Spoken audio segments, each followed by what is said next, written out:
Pada awal pertumbuhan Islam, dunia pengetahuan mengalami zaman keemasan dengan munculnya ilmuwan-ilmuwan muslim yang hingga saat ini penemuannya masih digunakan dan menjadi rujukan sebagai dasar pengembangan pengetahuan modern. Di antara tokoh ilmuwan itu adalah Great Muslim Minds. This episode Al-Khawarizmi. Muhammad bin Musa Al-Khawarizmi atau lebih dikenal dengan Al-Khawarizmi. Lahir di Baghdad di kota Khawarizm atau saat ini lebih dikenal dengan kota Kifa di Uzbekistan pada sekitaran tahun 780 Masehi. Dan beliau menghembuskan nafas terakhir di Baghdad pada sekitaran tahun 850 Masehi. Al-Khawarizmi adalah seseorang yang ahli dalam berbagai macam bidang, seperti matematika, astronomi, astrologi, dan geografi. Ketika Al-Khawarizmi masih kecil, kedua orang tuanya mengajaknya pindah ke sebuah daerah di bagian selatan Baghdad. Disinilah ketertarikan Al-Khawarizmi terhadap ilmu pengetahuan mulai berkembang, yang dapat dilihat dari semangatnya. Pada saat remaja, Al-Khawarizmi diangkat menjadi salah satu anggota Bait Al-Hikmah, yang biasanya disebut dengan House of Wisdom, yang artinya rumah kebijaksanaan, pada masa kekhalifahan Harun al-Rasyid. Bait Al-Hikmah merupakan pusat penelitian intelektual, penerjemah, perpustakaan, serta tempat berkumpulnya para ilmuwan pada masa keemasan. Bait Al-Hikmah didirikan oleh Khalifah Harun al-Rasyid dan puncak keemasannya terjadi ketika putranya Al-Ma'mun mengambil alih kekuasaan. Hingga Bait Al-Hikmah diangkat menjadi lembaga formal. Hal itu terjadi karena Khalifah Al-Ma'mun menyadari bahwa ilmu adalah kunci peradaban.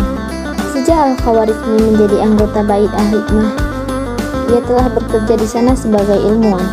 Selama itu pula beliau selalu menuntut ilmu pengetahuan, khususnya di bidang matematika dan astronomi. Di House of Wisdom, beliau terus mengasah kemampuannya hingga menemukan cabang ilmu pengetahuan baru, terutama sistem bilangan yang kemudian dikenal dengan aljabar dan geometri. Aljabar adalah salah satu cabang matematika yang mempelajari tentang pemecahan masalah menggunakan simbol-simbol sebagai pengganti konstanta dan variabel. Karyanya ini tidak lepas dari pemikiran seorang ilmuwan Yunani bernama Diopantus. Menyimpang dari karya-karya Diopantus, Al-Khawarizmi menemukan banyak permasalahan dan kesalahan yang cukup membingungkan. Dari situlah Al-Khawarizmi mulai memperbaiki dan menyempurnakan aljabar.